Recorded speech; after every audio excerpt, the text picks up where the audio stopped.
진리의 영을 따라가세요. 오늘 말씀의 제목입니다. 첫 번째 제목은 하나님의 영을 가졌습니까?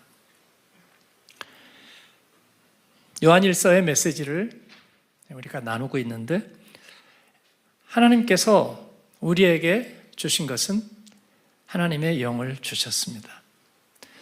이 영을 통해서 하나님께서 우리 안에 계시다는 것을 우리는 알 수 있게 됩니다. 이것은 저의 이야기가 아니라 성경의 분명한 증언입니다. 첫 그리스도인들에게 이 사실은 너무나 분명했습니다. 하나님의 영을 가진 자로 내가 하나님 안에 있다는 것을 깨닫는 것. 그런데 오늘 그리스도인들에게서 이것은 낯선 이야기가 되었습니다.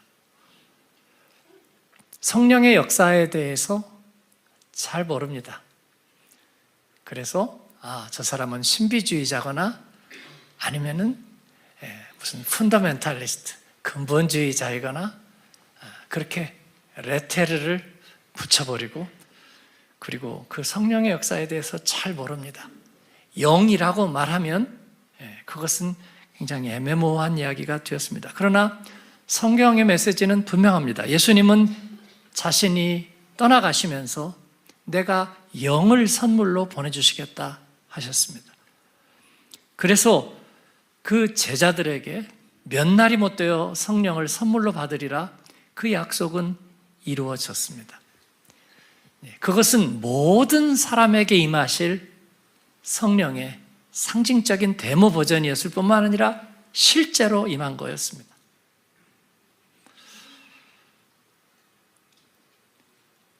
그 하나님의 영의 런칭 행사를 시작으로 해서 모든 믿는 자에게, 그리고 그때만이 아니라 오늘 지금까지 한 번 그리고 영원히 예수님을 영접한 이에게는 영의 선물을 주시는 것입니다. 맥도날드, 맥카페에 가면 카드 주죠. 거기다가 도장 찍으면 할인도 받는. 언제까지 유효할까요? 세상 끝날까지는 아니고 맥도날드 할아버지가 계실 때까지 아마 그것은 유효할 거라고 생각합니다. 예수님의 성령의 약속은 업그레이드 버전이었습니다. 영원히 유효한 버전입니다. 예수님의 영이 우리 안에 있다는 말을 많은 사람들은 어려워할 뿐만 아니라 이해하기를 포기해 버렸습니다. 그리고 신학은 이 말을 버렸습니다. 우리는 이 명백한 예수님의 약속과 이 중요한 말씀을 다른 말로 이해하려고 시도했습니다. 그게 뭐냐면, 하나님과 핫라인이 개설되고 우리가 하나님과 온라인 장치가 설치되었다. 하나님과 접속 통로가 생겼다. 그렇게 말하기도 합니다. 혹은 하나님의 새 생명이 우리 안에 담기는 자리가 마련되었다. 그렇죠? 그래서 영생이, 지난주에도 말씀드린 것처럼 영생이 우리 안에 채워져가는, 퍼센테이지가 높여가는 그 자리가 있다는 말. 그게 하나님의 영이 우리 안에 있다는 말로 이해됩니다. 또 이것은 우리가 하나님의 뜻을 분별하고 그의 기뻐하심을 알게 되었다. 이건 생명의 성장을 말합니다. 자녀가 그 부모 밑에서 자라간다는 것은 이제 커뮤니케이션이 된다는 뜻이고, 무엇이 부모에게 인격적인 관계에서 기쁨이 되고 자기가 어떤 태도를 가져야 하는지를 알아간다는 뜻입니다. 하나님의 영을 가졌다는 것은 우리 안에 그런 의식이 성장해 간다는 것을 말하기도 합니다. 이 모든 것이 우리가 하나님의 영을 가진 증거인데, 신약 성경은 여러 군데에서 우리에게 하나님의 영이 있다는 것을 그렇게 표현하고 있습니다. 그래서 오늘 몇 구절만 여러분과 함께 나누려고 하는데, 여기에서 여러분의 집중력을 잃어버리지 않으시기를 바랍니다. 몇 분은 그래도 잃어버리실 겁니다. 고린도전서 2장 9절에서 12절, 사실은 한 절만 하고 싶었는데 제가 한참 걸렸어요. 뭐를 뺄까 하다 결국 못 뺐습니다. 왜냐하면 아까워서 못 뺐거든요. 그래도 우리가 한번 읽어볼 텐데요. 저하고 한 절씩 교대로 읽겠습니다. 제가 먼저 읽을게요. 기록된 바 하나님이 자기를 사랑하는 자들을 위하여 예비하신 모든 것은 눈으로 보지 못하고 귀로 듣지 못하고 사람의 마음으로 생각하지도 못하였다함과 같으니라.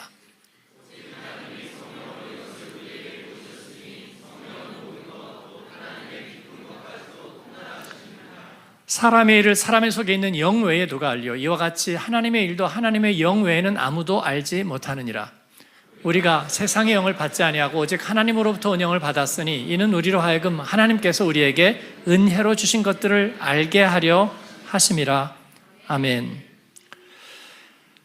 이사야서를 처음에 인용했는데요. 하나님이 자기를 사랑하는 자들을 위해서 예비한 것들이 있대요. 근데 그것은 세상의 것과 다릅니다. 하나님이 준비하신 비밀이에요. 그래서 눈으로도 일찍이 보지 못하고 귀로도 듣지 못하고 마음으로도 생각하지 못했던 거예요. 그러면 우리가 어떻게 알아요? 그래서 하나님은 그것들을 디코딩 할 수 있는 영을 우리 안에 주시는 거예요.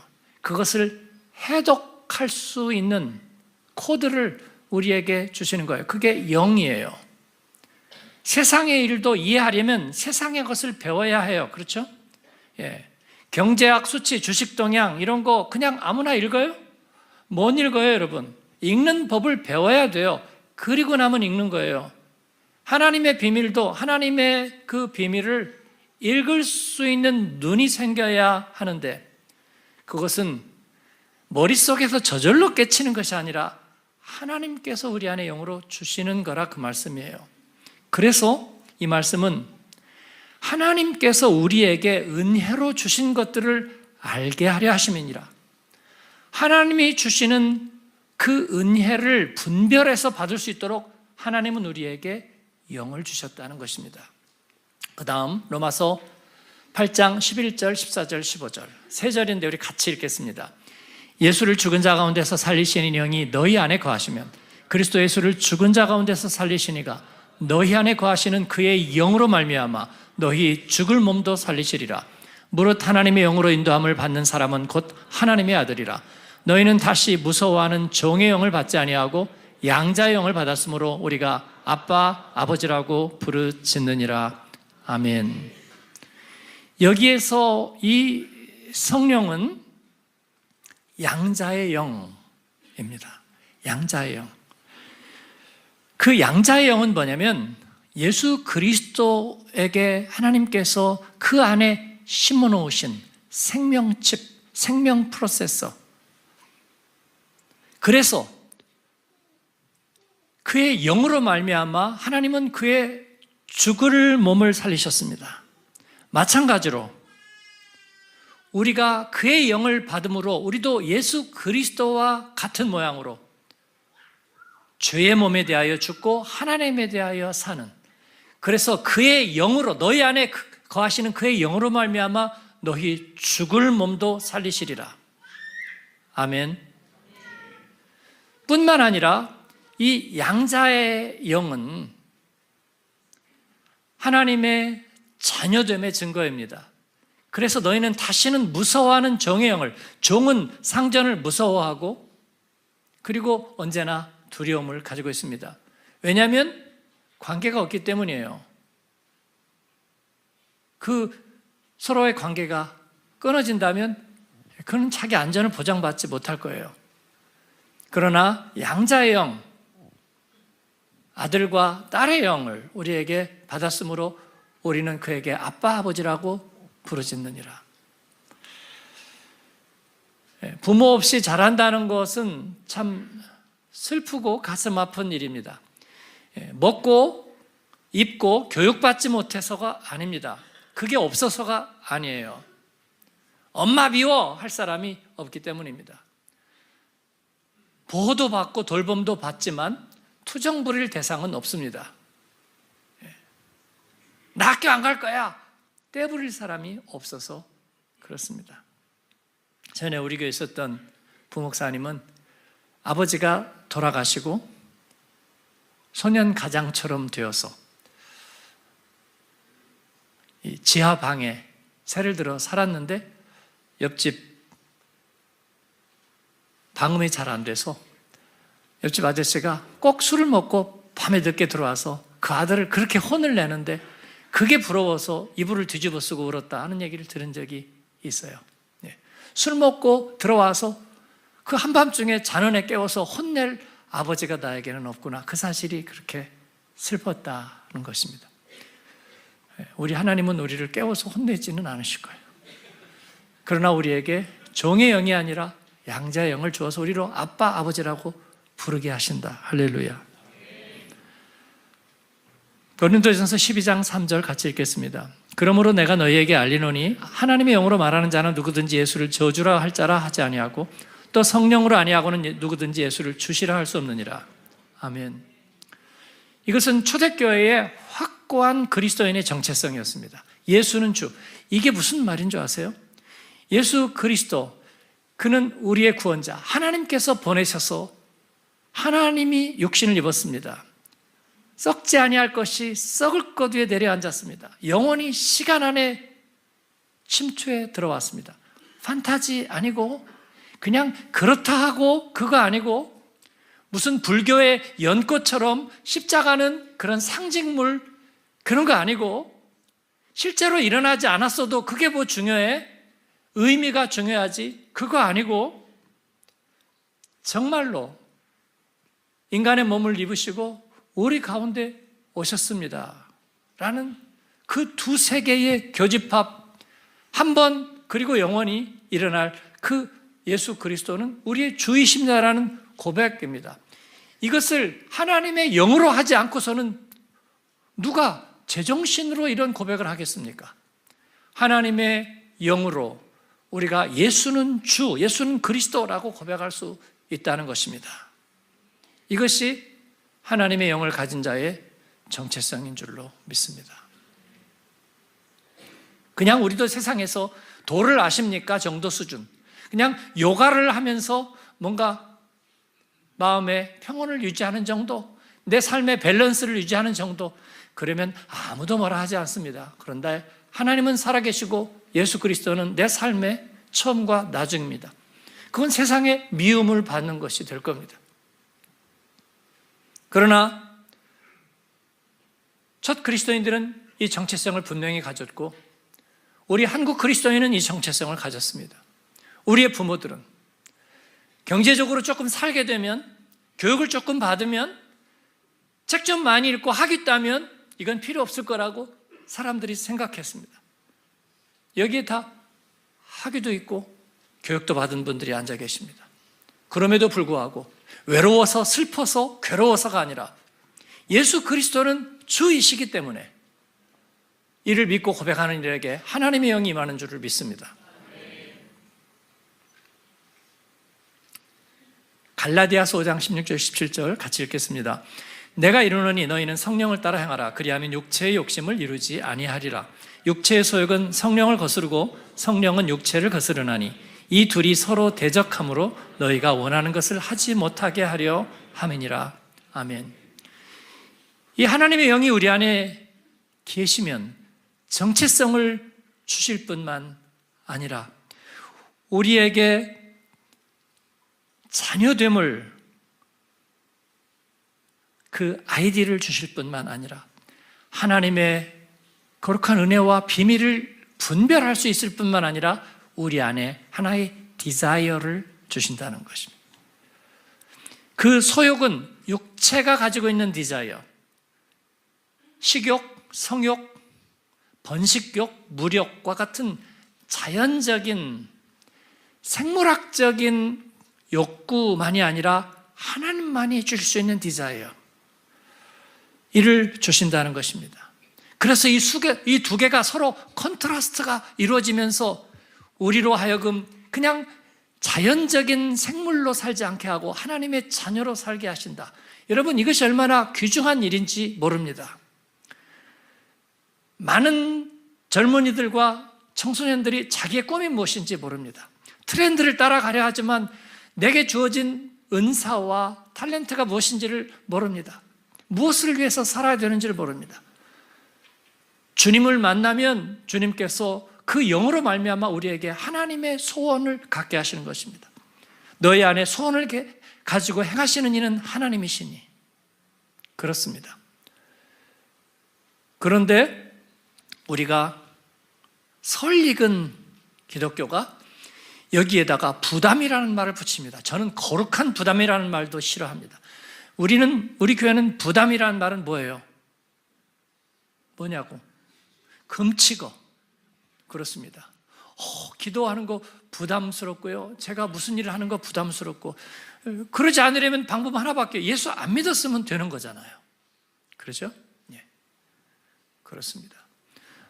그렇기 때문에 이 말은 적절하지 않은 말이에요. 이것을 우리는 부담이라고 말하지 않습니다. 귀한 선물을 부담이라고 말하잖아요. 하나님께서는 우리에게 그런 아름다운 소욕을 허락하셨습니다. 성령을 통해서. 그 다음 고린도전서 12장 4절에서 7절 같이 읽겠습니다. 은사는 여러 가지나 성령은 같고 직분은 여러 가지나 주는 같으며 또 사역은 여러 가지나 모든 것을 모든 사람 가운데서 이루시는 하나님은 같으니 각 사람에게 성령을 나타내심은 유익하게 하려 하심이라. 아멘. 하나님의 영은 우리 가운데 은사를 주셨습니다. 이것은 하나님이 기뻐하시는 일을 우리 가운데 이루어가게 하실 뿐만 아니라 우리로 그리스도의 몸을 이루게 하는 그런 기질과 힘, 또 지혜를 우리에게 주신다는 것입니다. 이것이 성령의 은사입니다. 자, 하나님의 영은 우리에게 이와 같은 모습들로 우리 안에 여러 파세텐으로, 다이아몬드의 깎인 면처럼 빛을 내면서 우리 안에 하나님의 생명이 담긴 것을 증거하십니다. 그리고 이를 통해서 또 무엇을 하시냐면 하나님의 영은 우리에게 보증하신다 그랬습니다. 보증이라는 것은 마지막에 관공서에서 C를 찍는 것과 같아요. 상위, 기록, 증명, 이상 없음을 보증합니다. 그래서 C를 찍는 거예요. 졸업장에 C를 찍는 거예요. 왕이 자기의 조서를 내리거나 어떤 명을 내리면 거기에다가 뭐를 떠뜨리죠? 이걸 떠뜨리고 인장으로 C를 찍습니다. 지게를 하는 것입니다. 고린도서 1장 22절 같이 읽겠습니다. 그가 또한 우리에게 인치시고 보증으로 우리의 마음에 성령을 주셨느니라. 아멘. 에베소서 1장 13절 14절에도 이 말씀이 있습니다. 같이 읽으시면 그 안에서 너희도 진리의 말씀 곧 너희의 구원의 복음을 듣고 그 안에서 또한 믿어 약속의 성령으로 인치심을 받았으니. 아멘. 이 말씀 하나하나가 의미를 가지고 있습니다. 성경 이야기가 아직도 무슨 말인지 그냥 이상한 언어 조합으로 들리신다면 여러분 소리를 내서 읽어보십시오. 이 말씀 단어 하나하나가 살아서 움직이는 것들을 경험할 때가 분명히 올 거라고 믿습니다. 그런데 이렇게 하나님의 영이 우리 안에 거하심으로 이런 일들이 우리 안에서 나타나고 영적 생명이 자라간다고 말씀하시는데, 오늘 말씀은 이 하나님의 영이 당연하게 구별되지는 않는다라고 얘기하고 있습니다. 오늘 말씀의 1절에 보니까 영을 다 믿지 말고 오직 영들이 하나님께 속하였나 분별하라. 복수형으로 영들이라고 얘기하고 있습니다. 그 말은 하나님의 영을 빙자해서 거짓된 영들이 섞여 들어올 수 있다는 것입니다. 왜 그럴까요? 왜냐하면 하나님은 우리에게 굉장히 섬세한 감각을 주셨기 때문입니다. 여러분, 아름다운 광경을 보려면 어떻게 해야 할까요? 흑백만 구별할 수 있으면 될까요? 그러면 아름다운 광경을 구별할 수 없죠. 우리가 섬세한 시각을 가지고 있기 때문에 아름다운 것을 구별합니다. 맛있는 음식을 먹으려면 어떻게 할까요? 섬세한 미각이 있어야 됩니다. 그 얘기는 뭐냐면요, 맛없는 것들을 금방 가려낼 수 있는 아주 섬세한 미각을 가진 거예요. 하나님께서 우리에게 그러한 섬세한 감각을 주셨기 때문에 우리는 현혹될 수 있습니다. 그래서 영들이 하나님께 속하였나 구별해 보라고 말씀합니다. 당시에는 복음이 전해지는 곳마다 미혹시키는 가장 위험한 정신이 있었습니다. 이것을 우린 영지주의라고 그노스티시즘이라고 그렇게 알고 있습니다. 제가 그 얘기를 여기에서 하고 싶은 생각은 없지만 그 변종이 오늘날에도 우리에게 여전히 역사하고 있기 때문에 제가 짧게 말씀을 드리면 이는 뭐냐면 말씀이 육신이 되고 하나님이 인간이 되셨다는 사실을 교묘하게 빗나가는 것입니다. 왜냐하면 그런 대단히 부담스러운 표현이기 때문에 그렇습니다. 그래서 그 가르침은 뭐냐면요, 하늘의 그리스도가 오셨어요. 그런데 그는 빛의 세계에서 나와서 어둠의 세계 속에 있는 인간의 영혼을 건지고 구원하기를 원하세요. 그러기 위해서 일시적으로 역사적인 예수라는 인간의 몸을 살짝 빌려서 결합하지만, 그러나 신비의 그리스도, 하늘의 영광인 그리스도는 피를 흘릴 수도 없고 고난을 받으실 수도 없고 십자가에서 죽을 수도 없어요. 그래서 구원은 피 흘림과 십자가에서의 그 죄에 대한 심판으로서의 육체의 죽음을 통해서, 그리고 이를 통해서 다시 사신 주님을 통해서 그 대속을 통해 구원은 이루어진 것이 아니라 신비한 하늘의 그리스도가 이 땅에 오셔서 그렇게 우리를 어둠에서 일으키신다는 그 신비적인 지식과 깨달음을 통해서 이루어진다는 거예요. 뭐 다 좋은 말이에요. 그러나 이게 가진 문제는 뭐냐면 하나님이 인간의 몸을 입으셨다는 복음과는 완전히 다른 거예요. 우리는 이 세상 속에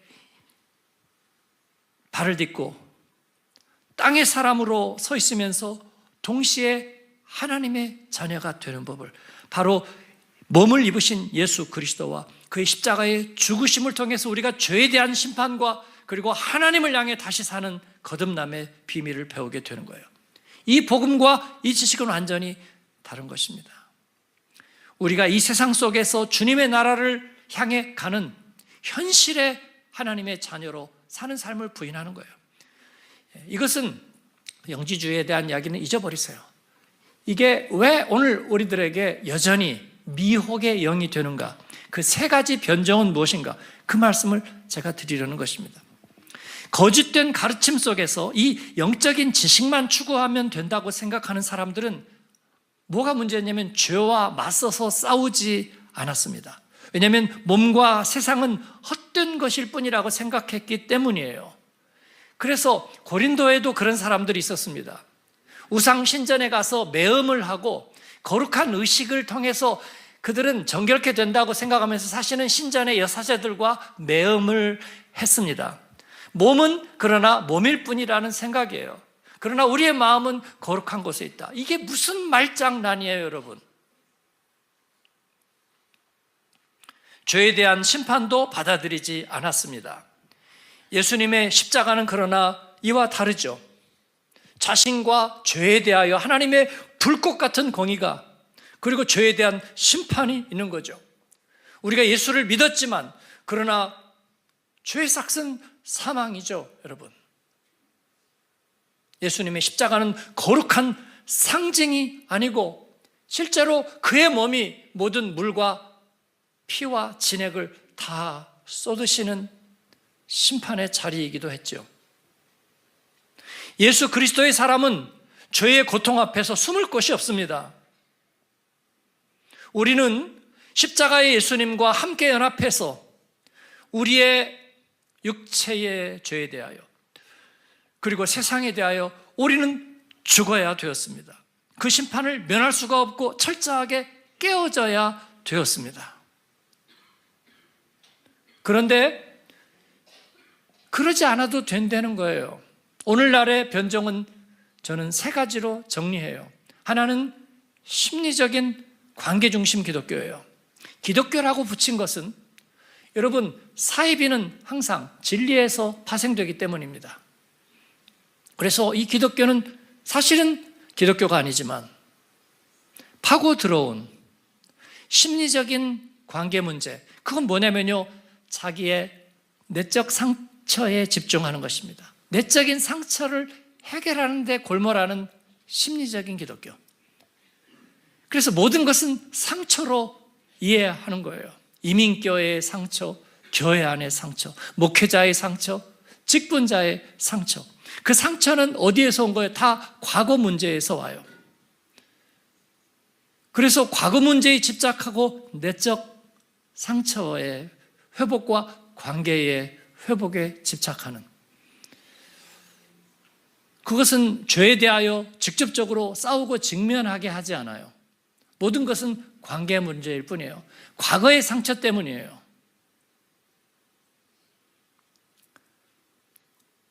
물론 그와 관련된 치유와 회복의 건강한 교회 안에 프로그램과 그런 것을 제가 다 싸잡아서 부인하는 건 아니에요. 그렇게 이해를 하시면 좋겠어요. 두 번째 변종은 뭐냐면 인문학적 기독교예요. 윤동주의 별을 노래하고 이 세상의 거상한 가치를 찬양하는 인문학적 기독교예요. 갈매기의 꿈을 비전으로 얘기하고 꽃들의 희망을 부활의 소망으로 말하고 고도를 기다리며를 소망으로 얘기하는 스크루지의 휴머니즘적인 회심을 그리스도 없이도 도달할 수 있는, 그리스도인이 된다는 것의 상징적 의미로 얘기하는, 여러분 너무 매혹적입니다. 아까 그 심리학적 기독교도 사실은 너무 매혹적이에요. 상처 입은 영혼의 회복의 길, 너무 매혹적인데 들어가면 들어갈수록 십자가 없이 가능한 거예요. 인문학적 기독교도 마찬가지예요. 결국은 심청이 인당수에 빠진 거나 예수님이 십자가 진 거나 의미는 같은 게 되는 거예요. 그냥 내가 희생함으로 네가 사는, 그게 기독교 정신이 되는 거예요. 그러나 그 가운데 예수님은 없어요. 십자가는 없어요. 그래서 우리가 말씀을 나누고 큐티를 할 때 자꾸 의미를 전용하지 말라는 거예요. 자꾸 내 생각으로 바꾸어서 표현하지 말라는 거예요. 그러면 말씀이 희석돼요. 그래서 우리가 나눌 때도 설교를 들을 때도 그걸 다시 내 얘기로 바꾸려니까 귀찮고 힘도 들고 나중에 보니까 아무 얘기도 아닌 거예요. 그래서 여러분이 설교 나눔을 저도 많이 읽어보는데요, 제가 쓴 얘기 하나도 안 쓰고 자기 애로만 다 쓰면 내가 설교를 이렇게 했나? 너무 못했는데? 그런 거예요. 하나님 말씀이 어디 있지? 없어요. 그렇잖아요. 그래서 하나님은 사랑입니다. 그럼 몇 병으로 나누면 하나님은 사랑이다. 뜨거운 게 좋아. 뜨거운 게? 온천? 온천? 요즘 누가 가? 가다 보니까 다 의미가 이상해지는 거예요. 근데 하나님은 사랑입니다. 그랬더니 하나님 사랑입니다. 하나님은 사랑입니다. 하나님 사랑입니다. 하나님 사랑입니다. 근데 진부해지지 않고요, 가다 보니까 다 눈물이 나는 거예요. 전부 다 같이 눈물 흘리고 있어. 왜 그래요? 하나님이 사랑이라는 사실에 우리가 같이 전염됐어요. 여러분, 이게 나눔이에요. 기독교 세계는 그 얘기를 하기를 수치스러워하는 거예요. 예수는 주, 그 말을 수치스러워하는 거예요. 진리는 누구나 필요해요. 그러니까 진리는 어디에나 있어요. 어디에나 내 마음에 있으면 좋겠어요. 내 마음에 평화가 있으면 좋겠어요. 그 정도 가면 잘 된 거예요. 근데 그러지 않고 자꾸 빠져 들어가기 시작해요. 인문학적 기독교. 제가 오래 길을 잃었던 이유도 거기에 빠져 있었기 때문이에요. 세 번째 변종은 뭐냐면 이원론적 기독교. 이건 정말 나빠요. 정말 나쁜 혹세무민의 모습이에요. 그건 뭐냐면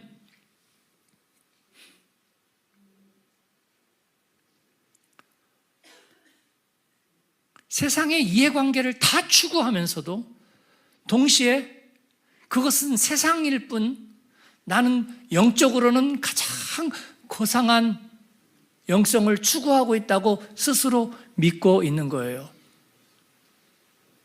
이 노골적인 이원론은요, 정말 나쁩니다. 정말 혹세무민입니다. 우리의 자녀들이 그것으로 정당화된다면 몸은 모든 것에 중독되고 모든 것에 자기를 내어놓으면서 한없이 벼락 밑으로 추락해가면서 머릿속으로는 하나님의 순결한 백성이라고 생각하는 정말 이상한 모습이 될 거예요. 그런데 여러분, 이것이 없지 않아요. 심리적인 기독교는 자기 상처 극복에만 모든 관심이 있기 때문에 열매를 맺을 수가 없어요. 그래서 우리는, 복음이 중심인 우리 교회는 관계의 상처에 집중하지 않아요. 이것을 돌보지 않는 것입니다. 그렇지 않으면 제가 돌아다니면서 혹시 누구와 누구 문제 있나요? 누구와 누구 문제 있어요? 그거 어떻게 풀을까요? 그러고 다니는 거예요. 여러분, 이건 교회 공동체가 아닙니다. 합리적이고 고상한 가치를 구현한다는 인문학적 기독교는 모든 것을 인간의 이야기로 결국은 치환해 놓아 버렸어요. 그렇기 때문에 이걸 다시 되돌리지 못해요. 인간의 이야기로 치환해 버리니까 다시 그게 되돌아가지가 않아요. 그래서 모든 기독교와 성경과 하나님께서 우리에게 하신 모든 이야기는 인간의 문제가 되어버린 거예요. 하나님이 의로우시냐의 질문, 결국은 인간이 의로우냐의 질문이래요. 저는 한때 그 말이 너무 멋있어가지고, 테오디체의 문제는 안트로포디체의 문제라고.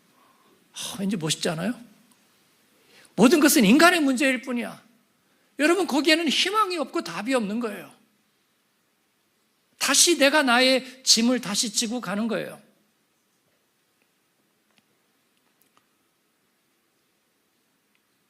그리고 세상의 욕망을 다 내 마음대로 탐닉하면서도 영적으로만 깨어있으면 된다는 이원론적 기독교, 정말 혹세무민, 하나님 나라와 영생을 포기하게 만드는 가장 악한 영이에요. 그들은 결코 자기를 부인하지 않고 육체를 구체적으로 쳐서 주 앞에 복종하게 하는 법을 모르면서 내 존재가 변화되려고 하지 않으면서 신앙에 대한 썰만을 추구하는 거예요. 이 성정체성에 대한 이야기도 그렇습니다. 남자와 여자 외의 제3의 성, 제4의 성, 그 길을 열어놓은 것은 기독교 신학자들이었어요. 슈풍스바리한테. 물론 이것은 약간 조크성 표현이기도 하지만 창조의 묘미,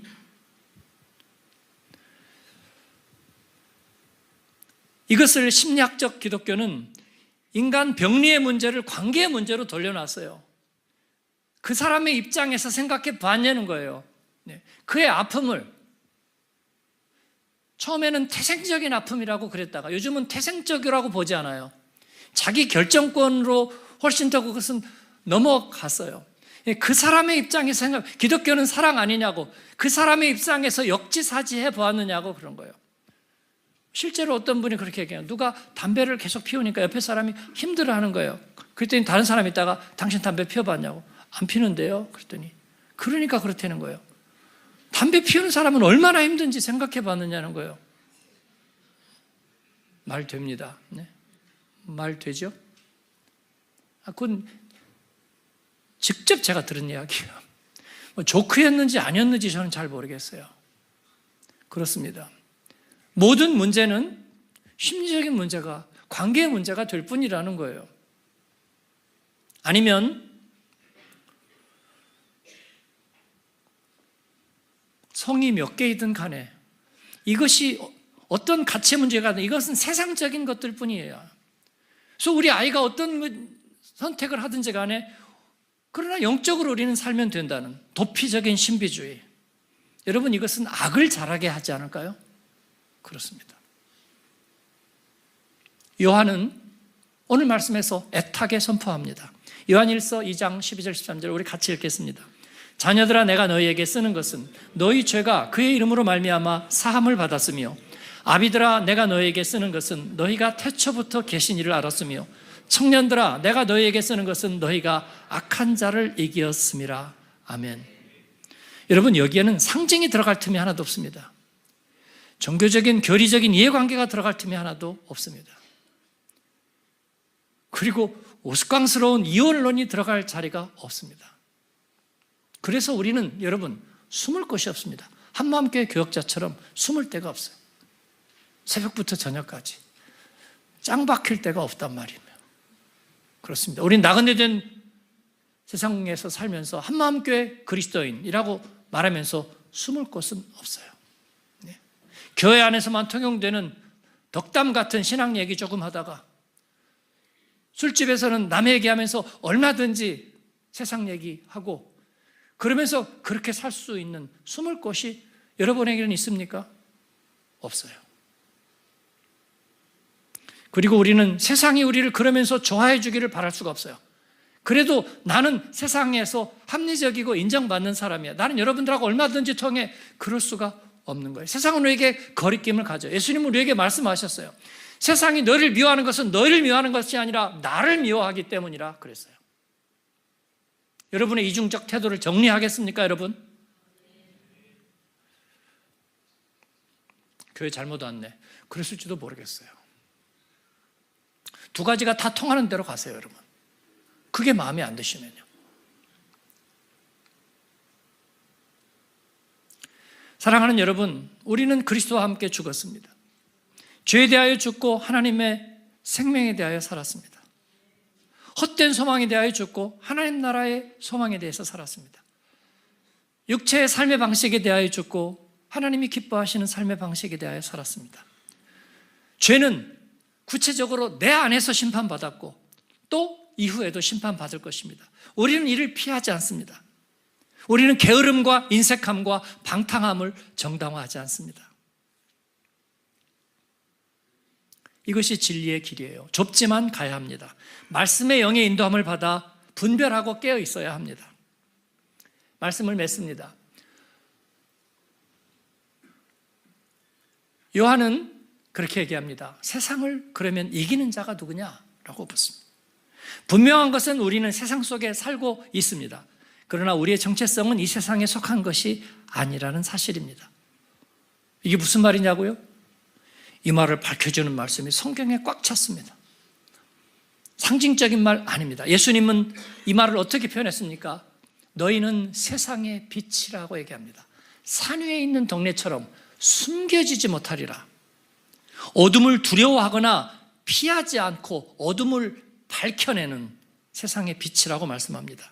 세상 사람들은 화재나 재난이 없는 곳을 찾아가지만 구조되는 화재나 재난이 있는 곳을 향해 갑니다. 우리는 순례자이지만 평생 동안 한국이냐 독일이냐 끝없이 저울질하며 살지 않습니다. 주님의 말씀을 따라서 사명을 가지고 살 뿐입니다. 세상은 이러한 우리를 두려워하거나 아니면 인정할 수 있습니다. 그러나 좋아하지는 않을 거예요. 예수님의 말씀대로 그들이 나를 미워하기 때문이라 하는 것입니다. 아직도 여러분 교회보다 세상에서 여러분을 좋아해 줬으면 좋겠습니까? 예수 믿지만 나는 합리적인 너희들 편이라고 그렇게 인정해 주면 좋겠습니까? 아무리 우리가 세상 트렌드와 맞추고 세상 이야기 그들의 은어로 같이 나눈다고 해도 다른 점은 드러나고 말 것입니다. 고약하고 상대하기 싫은 스파이가 될 것입니다. 세상은 우리가 동화되고 하나 되어야 할 대상이 아니라 극복하고 그리고 인도하고 승리해야 될 대상입니다. 하지만 거부하고 도피해야 할 대상이 아니라 그 안에서 하나님의 영의 인도함을 받고 주님의 통치를 드러내야 할 것입니다. 여기에서 우리는 주님 오실 길을 예비해야 되는 것입니다. 여러분 마음 좀 무겁죠? 저도 그렇습니다. 당신 그렇게 완벽하냐고요? 당연히 완벽하지 않습니다. 저도 오늘 일을 내일로 미루지 않은 소신을 가지고 살아오는 그런 게으름과 매일매일 싸우고 있습니다. 그럼에도 불구하고 내 안에 영생은 채워져 가고 있고 예수는 주, 예수는 그리스도, 성령의 충만함을 입은 초기의 제자들과 사도적 교회들은 그들은 갈릴리 출신, 불황무식하고 그리고 거룩한 진리를 단순하게 만드는 무지몽매한 사람들이라는 비난과 핍박과 실제적인 박해를 받으면서도 예수는 그리스도, 그 고백 안에 자신들의 생애 확신을 담았습니다. 그리고 그들의 확신과 그 걸음들이 로마 세계를 변화시켰고 오늘 우리에게까지 그 복음의 신앙을 이어주는 것이에요. 사랑하는 여러분, 우리도 그렇게 선언하며 나아가십시다. 여러분은 세상의 피해자입니까? 자기 상처에 그래서 골몰합니까? 여러분은 세상을 끊임없이 동경하는 자입니까? 그래서 모든 것을 세상의 이야기로 바꾸는 사람들입니까? 아니면 여러분은 믿음이 있으면서도 세상 속으로 도피하는 사람들입니까? 아니면 끝으로 세상을 이기는 자입니까? 누가 세상을 이기는 자예요? 요한일서 5장 5절 같이 읽겠습니다. 예수께서 하나님의 아들이심을 믿는 자가 아니면 세상을 이기는 자가 누구냐? 아멘. 저 여러분은 세상의 승리자가 되기를 바랍니다. 도피해서가 아니고 어떤 특권에 힘입어서가 아니고 예수는 그리스도라는 주문을 외우면 저절로 되어 있기 때문이 아니라 여러분 이 고백을 우리의 어깨에 가슴에 훈장처럼 견장처럼 달고 세상의 시선을 피하지 않으면서 당당하게 하나님이 주신 영과 지혜로 나가서 걷고 싸워서 하나님 앞에 세상의 빛으로 그리고 소금으로 드러나며 이기는 사람이 되고 싶습니다. 하나님은 그런 증인들을, 그런 레이서들을 구름과 같이 허락하셨다고 히브리서는 말씀하고 있습니다. 저희도 그 구름과 같은 레이서 중에 한 사람이 되고 우리가 주님의 나라로 부름받을 때에 우리의 육체가 한 주물의 병에 담길 때에 그러나 우리의 이름은 믿음의 전당에 헌액될 거라고 그렇게 믿습니다. 어떤 이들은 레이서를 뛰다가 말 겁니다. 세상의 눈치가 두렵고 그리고 자괴감에 빠져서 스스로 자기 모순에 빠져서 또 끝없이 상처를 되뇌이면서 그 레이서를 그만둘 겁니다. 그러나 우리는 그만두지 않을 겁니다. 우리는 끝까지 갈 겁니다. 주님 앞에서 그러한 결기와 그와 같은 인내가 하나님의 영으로 말미암아 여러분 가운데 있기를 축원합니다. 아멘. 기도하겠습니다. 기도할 때 여러분을 초대하고 싶습니다. 자신을 뒤돌아보는 피해자로 롯의 아내처럼 규정하지 않습니다. 나는 모든 것은 세상의 이야기일 뿐이라고, 결국은 세상 잘 살고 행복하게 살자는 이야기 아니냐고. 우리는 그 가운데 머물러 있지 않습니다.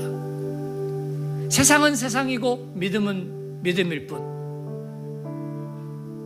나는 영으로는 충만하다고 그렇게 우리는 도피하지 않습니다. 주님, 나와 같은 몸을 입으시고 죄와 사망 권세 이기시고 그리고 내 안에 계셔서 열매 맺기를 원하십니다.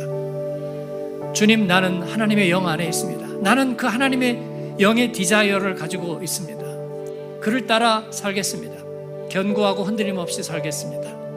믿음 위에 견고하게 서서 가기를 바랍니다. 그렇게 다짐하시는 분은 일어나서 하나님께 마음을 표현해 주십시오. 나는 하나님께 헌신할 기회를 찾겠습니다. 세상에서 열심히 살 뿐만 아니라 믿음의 사람으로 나는 하나님의 일에 쓰임 받겠습니다. 그런 마음으로 일어나 주시기 바랍니다. 그리고 한번 주여 부르고 기도하겠습니다. 주여. 하나님 아버지 감사합니다. 오늘도 저희에게 말씀하여 주시고 깨닫게 하시니 감사합니다.